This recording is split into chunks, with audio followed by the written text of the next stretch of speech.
Greetings, I'm Eunice Mutami, a second-year law student at Africa University. I'm presenting on character evidence. So we are going to start with the introduction. Character evidence in the law of evidence is a crucial area of study as it explores the admissibility and relevance of a person's character in legal proceedings. This presentation seeks to analyze in detail the role of character evidence in the law of evidence with a specific focus on the legal framework in Zimbabwe and of course appreciating foreign jurisdictions like South Africa and others to be mentioned. Character evidence refers to evidence that is presented in court to establish or disprove a person's character traits or behavioral patterns. This kind of evidence is generally inadmissible as it is deemed to be prejudicial. Therefore, it may cause undue influence on the trier of the fact as a judge or jury. So, continuing on, a person's character compromises a variety of character traits or characteristics such as honesty, deceitfulness, integrity, truthfulness, violent tendencies.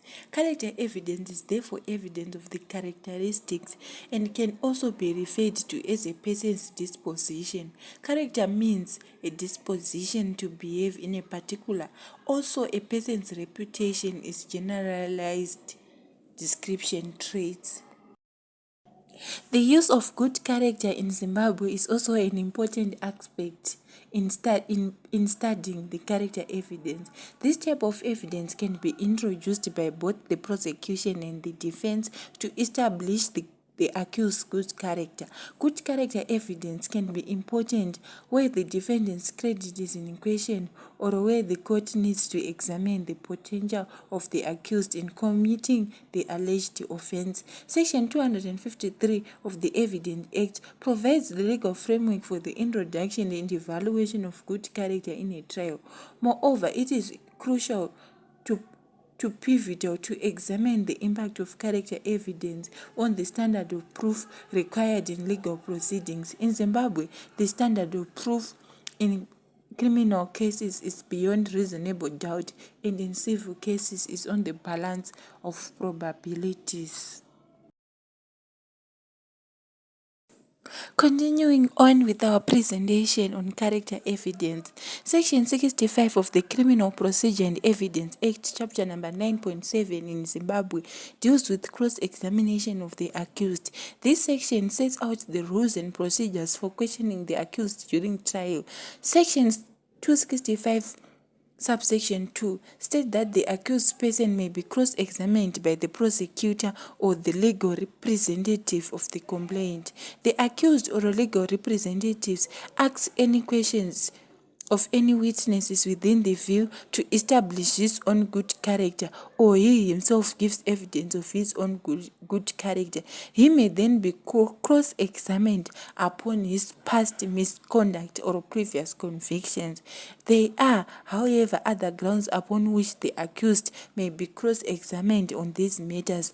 The purpose of cross-examination is to test the credibility and reliability of the accused person evidence, as well as the elicity of the truth. Regarding character evidence, character witnesses, Section 265 subsection 2 of the same act allows the court to permit evidence regarding the general reputation, character of the witnesses may be called to testify on behalf of the same act allows the court to permit evidence regarding the general reputation, character of the witness may also be called to testify on behalf of the accused person. This means that the character of the witness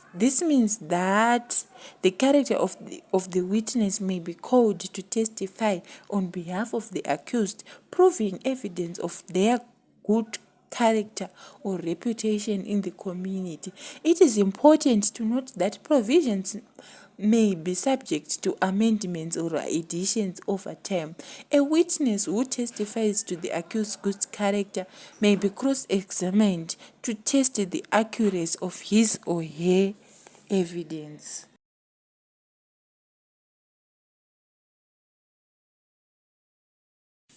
Continuing on, it is said that the witness may be even asked whether he or she is aware of the accused's previous convictions. In Ara versus Winfield, the court went so far as to say that a witness might be even asked about convictions which are irrelevant to whether the accused is likely to have committed the offense charged. The accused was charged with indecent assault and called witness to testify on his good reputation for sexual morals.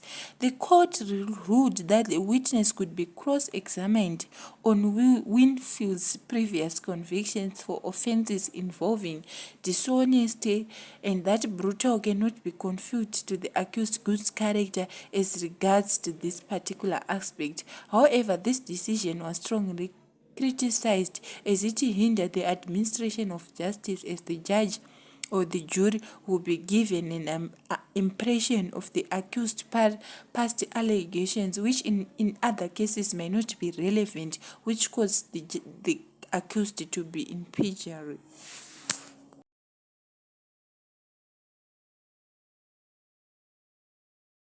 So we are moving on to the character of the accused. Good character. Accused persons are allowed to lead evidence about their good character, provided, of course, that this evidence is relevant to any issue before the court. The state, however, as a general rule, is not allowed to lead evidence of any accused's bad character, although there are certain exceptions to this rule. The accused is always entitled to adduce evidence of his own good character, either by calling witness to testify to it or by testifying to it by himself. A witness who testifies to the accused's good character may, in theory, only on his reputation, but when an accused testifies, he cannot give evidence about what others people say about him, for instance, his reputation.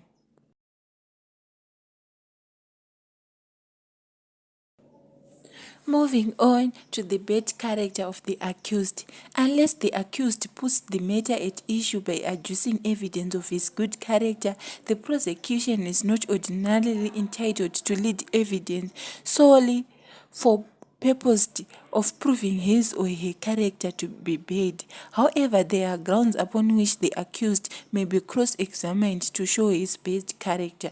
They have no application to evidence adduced by the prosecution through other witness. The Court of the Criminal Appeal held that the defense cross-examination of the prosecution witness as their previous convictions did not permit the prosecution to call a police officer to testify as to the accused's previous convictions. The reason being the attack of the prosecution witness was directed to putting their character in issue and not the character of the accused. When the prosecution gives witnesses to testify as to the accused's best character, they may raise issues that are familiar with the accused's reputation.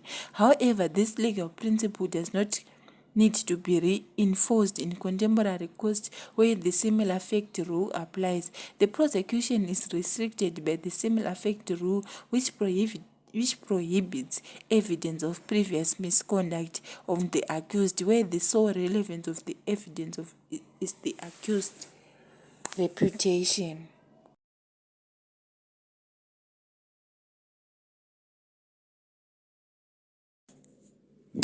Admissibility of evidence. Section 252 of the Criminal Procedure Act comments on inadmissibility of irrelevant evidence.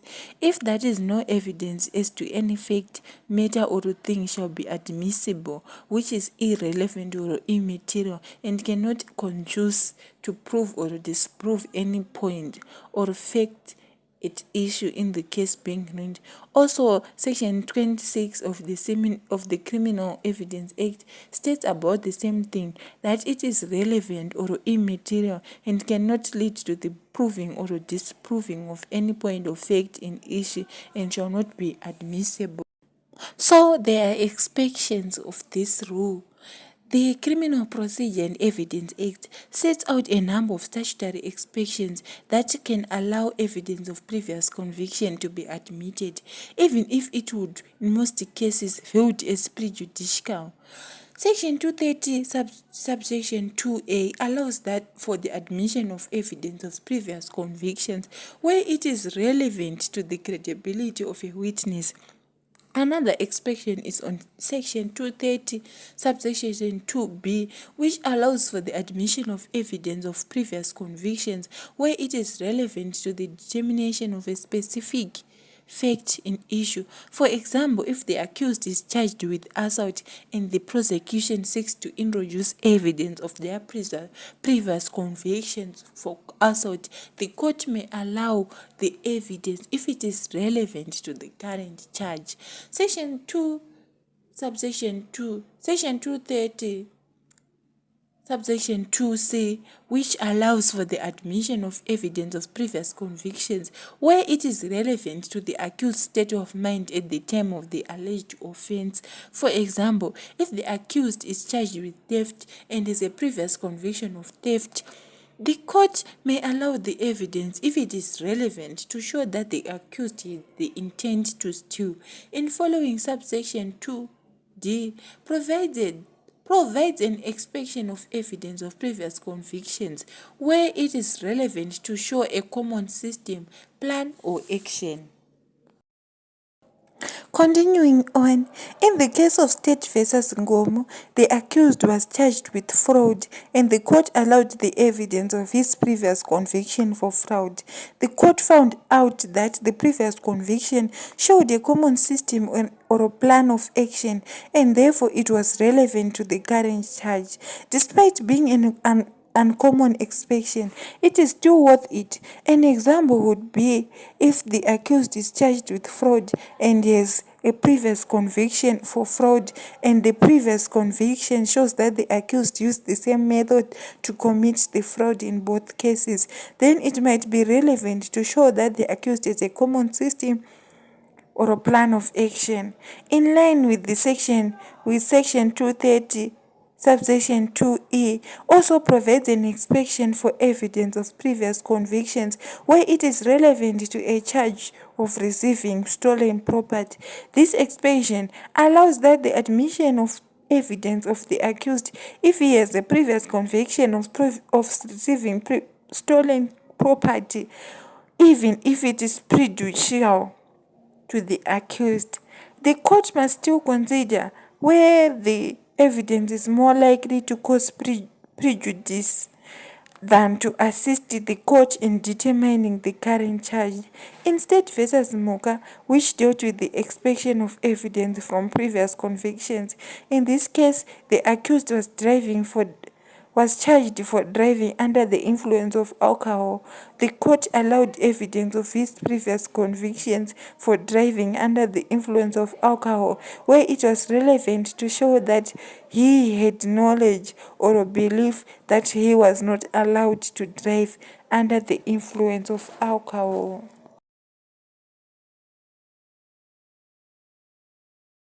Nevertheless, there are exceptions of this general rule, and the research aims to devolve into the exceptions and the application within the Zimbabwean legal system. In Zimbabwe, character evidence is predominantly regulated by the Evidence Act. This legislation provides guidance on what character evidence is admissible in court and how it should be treated. The act that character evidence can hold a critical role in specific situations, and it aims to give a balance between the need for a fair trial and the potential prejudice that can result from the introduction of such evidence. One of the main exceptions of the general rule against character evidence in Zimbabwe is the issue of the accused-based character in criminal proceedings. In Section 252 of the Evidence Act, permits the prosecution to introduce evidence of the accused-based character if it's relevant only to an important matter in issue, such as motive, intent, opportunity, preparation, plan, knowledge, identity or the absence of mistake or at least accident. The provision allows the prosecution to make guidelines about the accused's propensity to commit the crime for which they are being tried at. Continuing on, the accused as a witness is a broad phenomenon in establishing character evidence in the law of evidence. Section 192 of the Criminal Procedure and Evidence Act allows for the accused to give evidence as a witness in their own trial. The section states that the accused may be called as a witness in their own defense and also can be cross-examined by the prosecution. Nevertheless, the accused is not coerced to give evidence or answer any questions that might incriminate them. Also, another key factor of the accused is the right to remain silent and does not have to testify if he does not wish. So, the Constitution states that. So, when the accused is called as a witness, they take an oath or make an affirmation to tell the truth. They are cross-examined by the prosecution. According to Section 198 of the Criminal Procedure Act, also this can only be done if accused previous convictions are relevant to the case, but their testimony cannot be used against them in criminal cases. Hence, they cannot be proved based on their testimony, despite it can be used to impeach their credibility as a witness. After the accused has given testimony, the trial continues. The prosecution will present their evidence and call their witnesses. Then the accused will have the opportunity to give their closing arguments, probably responding to their own allegations. A more recent case is in the State versus Liwayo 2019, in which he was accused of murder. The accused, Mr. Liwayo, chose to testify in his own defense and was cross-examined by the prosecutor, who was then questioned about his previous conviction for attempted murder. Then judge convicted him of murder. Character in civil cases. Consequently, character evidence in civil cases is also encompassed when dealing with the law of evidence. The character of a party to a civil action is usually not relevant to any issue. The plaintiff cannot support his or her case by adducing evidence of his or her own good reputation, even if they are alleged to have acted in an immoral or dishonest manner. Also, evidence of other acts which tends merely to show disposition is also excluded unless it is substantial to the issue at hand. Thus, the plaintiff in a seduction action cannot prove that the defendant has also misconducted himself with other girls or showing a behavioral pattern of entering in conduct which in most cases are not beneficial. The principles of relevance which are in connection with the similar fact rule are no less applicable in civil actions, but evidence of which is the sole relevance is by way of character is generally inadmissible. There are few cases in which the character of a party or some people is admissible, either to an issue or to the amount of damages.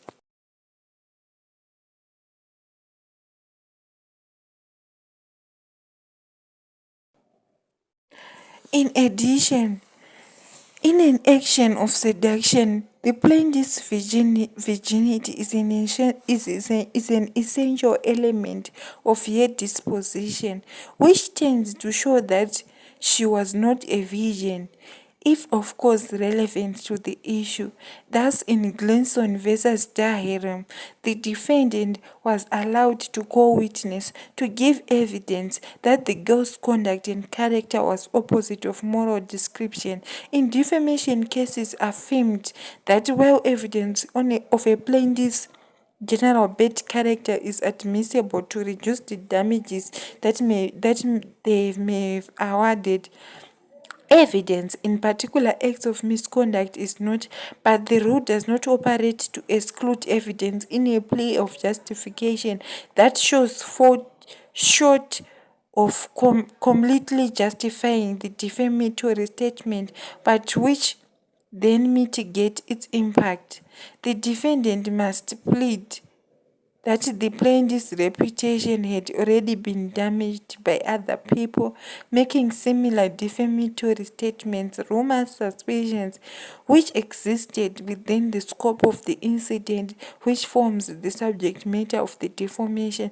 The character of the witness is general in of, of the witness in civil cases may be elicited by cross-examination to credit, but the opposing party cannot ordinarily lead evidence to specific facts that would be applicable to show that they are truthful people. A party may attack his adversary's witnesses by calling a witness to testify that he would not believe him on his oath. It is held that it is permissible to put a witness in cross examination what another court had to say about his credibility, although they had some jurisdictions where the position is relevant.